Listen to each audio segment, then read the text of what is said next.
diagnóstico dos critérios que baseiam o diagnóstico para o transtorno específico de aprendizagem. Como eu falei, é importante a gente conhecer, tá? Importante a gente conhecer, mas quem vai fazer diagnóstico, fechar diagnóstico, dar laudo diagnóstico é apenas o médico, a competência médica, tá? O psicólogo, ele tem, segundo a sua lei, né, do Conselho Federal de Psicologia, ele pode dar um psicodiagnóstico, mas para mim, psicodiagnóstico e diagnóstico, laudo médico é outra coisa, tá bom?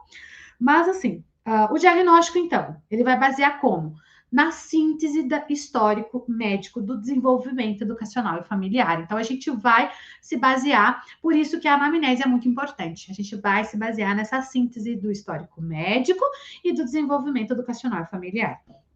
Na história da dificuldade de aprendizagem, né, como uma condição prévia atual, então, ó, não pode ser reflexo da pandemia, né, tem que ser algo persistente aí para esse sujeito. A gente vai verificar o impacto da dificuldade no funcionamento acadêmico, profissional e social. Às vezes a pessoa já é adulta e percebe esse impacto no seu desenvolvimento profissional, né, porque tem uma dificuldade de compreender questões que são mais complexas, mas que são realidade do seu trabalho. Então, é importante fazer, né, essa investigação, independente da idade da pessoa. O diagnóstico vai se basear em relatórios escolares, né, prévios, antigos ou atuais, portfólios de trabalhos que demandam habilidades acadêmicas, avaliações de base curricular e testes padronizados do desempenho acadêmico.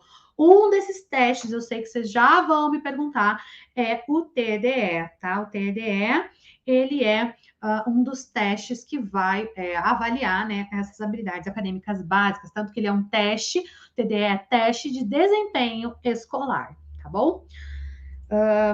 O desenvolvimento e curso do transtorno específico de aprendizagem. Então, ele pode apresentar, não quer dizer que todo mundo com TEAP, né, com transtorno específico de aprendizagem, vai apresentar, mas ele pode apresentar um déficit linguístico. Por quê? Porque quando você tem dificuldade da relação grafema-fonema, quando você tem dificuldade para leitura, compreensão escrita, compreensão leitora, você pode ter um prejuízo de repertório linguístico, você pode ter um prejuízo, um déficit linguístico. Você vai ter ali também, pode apresentar uma dificuldade para rimar ou contar, porque rimas, aliterações, relação grafema-fonema, contar, relação direta com a habilidade matemática, lógico-matemática. Pode apresentar uma dificuldade com habilidades motoras, desenvolvimento da praxia, porque vai afetar a escrita, então a grafia, né, o grafismo escrito. Aqui a gente vai ver agora o marco por cada fase da criança. Gente, falta, né, crianças pré-escolares, então. Crianças pré-escolares. Falta de interesse em jogos com sons da língua. Lembra? Grafema, fonema, discriminação auditiva, compreensão da consciência fonológica e problemas para aprender rimas infantis. Então, é muito comum, né, em crianças pré-escolares. Aquela criança que não gosta, por exemplo, de cantiga de roda, porque as cantigas de roda, elas são rimas, são sons da língua, são jogos, né? Por exemplo, as musiquinhas lá folclóricas, né? Borboletinha tá na cozinha, fazendo chocolate para a madrinha. Poti, poti, perna de pau, olho de vidro e nariz de pica-pau, pau, pau. Vocês veem que tem aliteração aqui, né? Constante na música. Qual outras musiquinhas, né? Ó, o sapo, né? O sapo não lava o pé, não lava porque não quer. Ele mora lá na lagoa, não lava o pé porque não quer. Mas que chulé! Veja, ó, padrão direto de rima fonética. Então, crianças que têm dificuldade e falta de interesse, porque, gente, às vezes, ó, presta atenção, olhar clínico, às vezes, falta de interesse é uma máscara para dificuldade de compreensão de tal coisa. Aqui no caso, né, falta de interesse com os jogos, com sons de línguas e problemas para aprender a rimar e contar, né, rimas infantis, porque tem dificuldade, Então, essas crianças, elas podem falar como bebês, né? Podem ter dificuldade para lembrar nome das letras, números ou até mesmo dos dias da semana, já na idade pré-escolar. Eu não estou falando criança de 2 anos, 3 anos. Estou falando criança no jardim de infância, criança ali com seus 4, 5 anos de idade, tá? Tem problemas para reconhecer as letras do próprio nome, tá? Não estou falando em alfabetização, não estou falando em crianças ler textos longos, ler livros de infantis, estou falando em reconhecimento de letras do próprio nome. Por quê? Porque o nosso nome, o padrão, né, escrito do nosso nome, são as primeiras letras que a gente reconhece. Então, quando há dificuldade, tem que investigar, porque pode ser indicativo de transtorno específico de aprendizagem, tá? Bom, vamos lá. Crianças, então, aqui, ali era pré-escolares, né? Aqui no jardim de infância ainda não podem não ser capazes de reconhecer letras e números, não ser capazes de escrever o próprio nome, lembra que eu falei para vocês? Podem usar combinações inventadas de letras, vão criar umas letras lá, eles criam uns traços, né? E falam que são letras. Podem ter problemas no reconhecimento de palavras que rimam, como gato, pato, rato, né? São palavras ali que rimam. Problemas também de correlação grafema e fonema, tá? Crianças do ensino fundamental, então eles costumam ali acentuar a dificuldade dessa correlação grafema-fonema, porque ela fica muito maior, muito mais presente, né? Dificuldade para decodificar palavras com fluência, então não conseguem ler fluentemente as palavras. Dificuldade ortográfica e de raciocínio matemático. Então, quais são os fatores de risco e prognósticos para o transtorno específico de aprendizagem? Nós temos aqui 2 que são citados, né? Os ambientais e os genéticos e fisiológicos. Deixa eu dar uma olhada aqui. Isso mesmo. E tem também os modificadores de curso, tá? Mas eu não vou falar deles hoje. Então, ambientais. Criança prematura, ela tem uma probabilidade para desenvolver transtorno específico de aprendizagem. Criança baixo peso ao nascer. Criança com exposição de nicotina no pré-natal, né? Os genéticos e fisiológicos. Histórico familiar já de dificuldade de aprendizagem.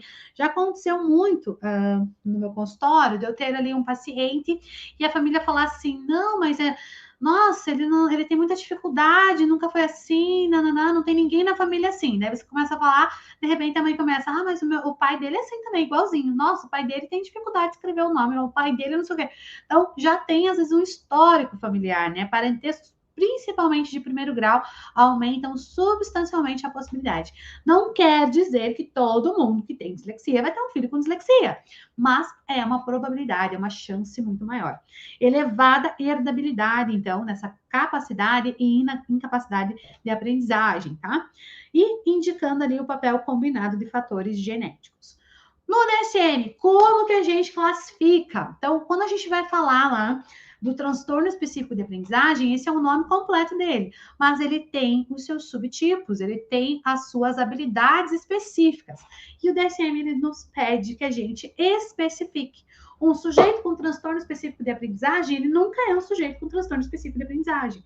Ele vai ser um sujeito com transtorno específico de aprendizagem com prejuízo em alguma coisa. Então, qual é o prejuízo? Pode ser na leitura, o que a gente chama carinhosamente aí de dislexia. Especificar, né, se ele tem a dificuldade na precisão da leitura, na velocidade ou fluência da leitura, na compreensão da leitura, na pontuação, na clareza ou organização da expressão escrita. Na classificação aqui, com prejuízo também, transtorno específico de aprendizagem com prejuízo na expressão escrita.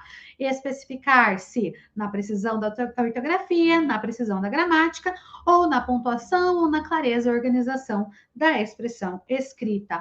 E o terceiro subtipo, que é com prejuízo na matemática, que a gente chama aí também carinhosamente, o DSM traz o apelidinho de descalculia, pode especificar, né, se a dificuldade, o prejuízo é no senso numérico, na memorização de fatos aritméticos, na precisão ou fluência de cálculos, na precisão do raciocínio matemático. Então, todas essas áreas a gente precisa especificar, né, o transtorno. E aí eu trouxe 2 citações que estão aqui no DSM, uma delas diz assim: crianças com um transtorno específico de aprendizagem podem parecer desatentas, devido à frustração e falta de interesse ou capacidade limitada. A desatenção, no entanto, em pessoas com um transtorno específico de aprendizagem existe, mas sem TDAH. Não acarreta o prejuízo fora, né, dos trabalhos acadêmicos. O TDAH, a gente tem que ter um diagnóstico diferencial, porque o TDAH não é um transtorno específico de aprendizagem, tá? O transtorno específico de aprendizagem pode aumentar a desorganização, a desatenção, pode, mas não em níveis que prejudicam toda a vida do sujeito, todas as áreas, né? Mas sim apenas nas habilidades acadêmicas. E aí a gente tem aqui, ó, um transtorno específico da aprendizagem, como o nome implica, é diagnosticado diante de déficits específicos na capacidade individual para perceber ou processar informações com eficiência e precisão. Esse transtorno do neurodesenvolvimento manifesta-se inicialmente durante os anos de escolarização formal, caracterizando-se por dificuldades persistentes e prejudiciais das habilidades básicas acadêmicas de leitura, escrita e ou matemática. Por que esse e ou? Porque ela pode ser só na leitura, ela pode ser só na escrita, ela pode ser só na matemática, ou ela pode ser na leitura e na escrita, ela pode ser na leitura e na matemática, na leitura, na escrita e na matemática, tá? Então, é e ou por conta disso. O desempenho individual nas habilidades acadêmicas afetadas está bastante abaixo da média para a idade, ou níveis de desempenho não são aceitáveis, não são atingidos, somente com muito esforço, né, com esforço extraordinário. O transtorno específico da aprendizagem pode ocorrer em pessoas identificadas como apresentando altas habilidades intelectuais ou manifestar-se apenas quando as demandas de aprendizagem ou procedimentos de avaliação impõem barreiras que não podem ser vencidos por inteligência ou por estratégias compensatórias. Isso quer dizer, Karen, que sujeitos com altas habilidades podem ter um transtorno específico de aprendizagem?